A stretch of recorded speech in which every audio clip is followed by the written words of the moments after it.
And welcome back to First at 4. We want to welcome in our next guest. Chuck Rambaldo, Happi of 927. Hey. For those who don't know, we now have Happi 927 in-house. Yes. The radio station with Sammy is right inside our lobby, and you guys have been such a nice addition to our building and to our work staff here. It's such a pleasure to work with you all. Super sweet. Thank you. You guys have been very welcoming to us as well. Yeah, so it's been a lot of appreciate fun. it. Yeah. It's been nice.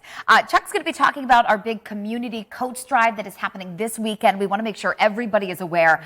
This has been a really successful event in the past. Indeed. So this is year 3, and I started getting involved in year 1. Just kind of donated some time, and my involvement got a little more last year, and then this year it's even more. But it's a wonderful event for this community, and I need to thank the city of Erie for letting us use the space. They've been a great partner for us in Perry Square East, so right by the Oliver Hazard Perry statue on the fountain side.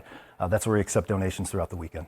And it's so simple how it works. I was just going to say, it really is phenomenal when you go there and you see and you're seeing video probably from last year, coats just hanging on branches. I wasn't sure when we were talking about this conceptually, how this was going to work. I agree. But when you go and you see that it does work, it's fantastic. And people drive by and they stop by and they give their donations, and we put them on hangers and hang them up on the trees. People just keep coming to the park. And it's just, there's no questions asked. If you could use it, take it. There's even times where people don't have to get out of their car. Yeah, we'll go up to them and take it and then hang it on a tree.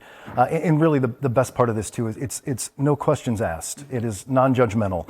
What you need is what you should take. And we're looking obviously for coats, but anything that will keep people warm in this community throughout the winter. So gloves, hats, scarves, blankets, boots, big ones, socks. People don't typically think socks, but we noticed last year, as soon as socks came in, as quickly as they went out. Yeah. Another thing I noticed too when I did some volunteering is that a lot of parents are looking for snow pants for the kids. So if you have children's clothes that they've grown out of, the snow pants are also very high in demand, especially around here. Absolutely. I noticed that last year too, that you typically think this event benefits the homeless community of Erie, and it does.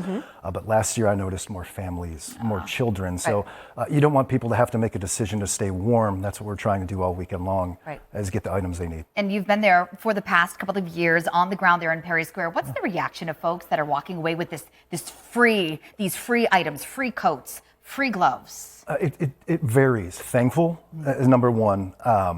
Proud is another one. That there's a nice selection. There's sizing for everyone. We'll find something that fits you. And last year I had a gentleman who he dropped off a contraption. Really, what it wasn't only a coat. It was thermal. It was a hoodie. And he spent years on the street. And he's okay. He's working now, and he kept it as a reminder of where he was in his life. But he said, I want somebody else to have this. I need somebody else to be warm. So all different stories. In most of them, they'll touch you, but most of the time, people are just so thankful that we're putting this together for them. I liked some of the stories with people who were donating, like somebody, cleaning out their mom's closets after she'd passed and saying, my mom loved this coat and she bought it here and she wore it here. Because, really around here, winter coats, they mean something to us, don't they? We wear them for a long time. We wear them for a long time, and they have a lot of meaning. So we are accepting donations, not here at the station, but right down there at Perry Square. We kick this off Friday morning. What time? Friday morning, 8 a.m. 8 a.m. tomorrow. The coats stay up throughout the night too. We do not take those down. Saturday, the same thing, 8 a.m. And then Sunday till noon. We do not accept donations on Sunday though. So if you want to donate, just bring them right down to Perry Square East, and there'll be some of our staff there to help you get them out and get them hung up so that we can get them out to who needs them. Yeah, Chuck is a great fundraiser, and again, we're so glad to be pairing with you and working with you to pull this one off again this year. Yeah, Thank thanks you for so all much. you do to make this one possible. Again, kicking off tomorrow, community coats going on through the weekend down in Perry Square.